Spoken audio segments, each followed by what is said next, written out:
Hi guys, today it's going to be very quick. I got this Sound Blaster Play 4. I was very curious about what it can do and also if it's a good alternative to have some pretty decent sound on the computer.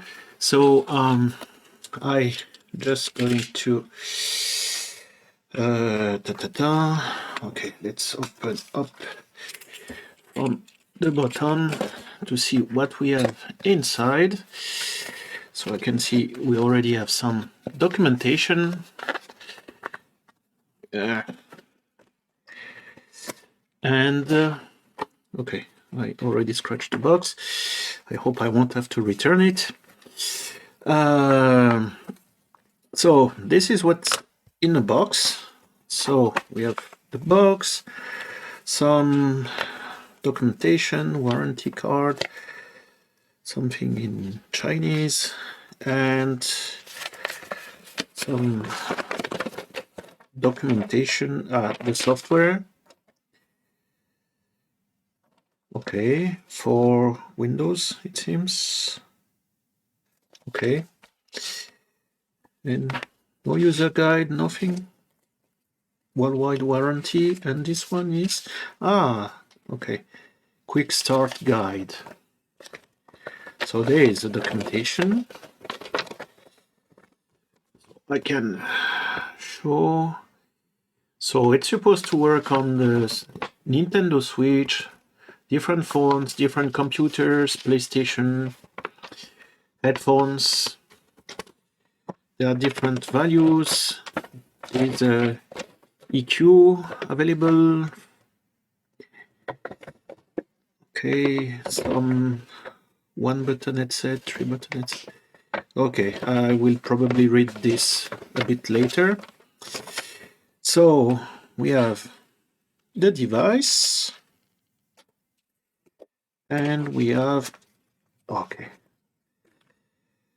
USB-C to USB-A, if I remember, connection adapter, I mean, and yeah, maybe I can yeah, I will try on the computer to see if it's good or not. But the interesting part, so it's where was it? I saw it. Oh yes, here. So it's supposed to be able to play high resolution music, 24 bits, 192 kilohertz, and yeah. Oh, okay. Do not eat. So yeah. So it's written high resolution USB with smart home kit. So I think when you, especially most of us now are working from home, it's an interesting thing if you don't have a nice sound card or good chip integrated in your computer.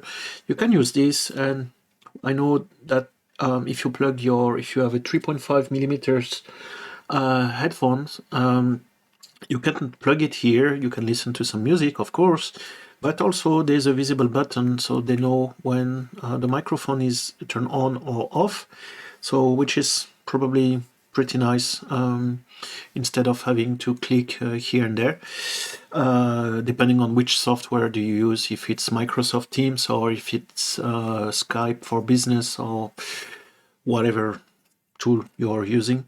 So maybe for the office it's pretty interesting. Let's see. So it cost, I think, around 40 euros, a little bit less, because it has been released just a few days ago. So right now on Amazon there was a voucher, a 10% voucher, coupon, so you can pay a bit cheap, can be a bit cheaper, but yeah, I mean, I will try, and I will see if it's good, if I like it. I'm pretty sure it won't replace my DAC here, the ADI2 DAC, but yeah, could be. Also, it's not the same size, so yeah, can fit almost anywhere. Okay, so that's it. Thanks for watching.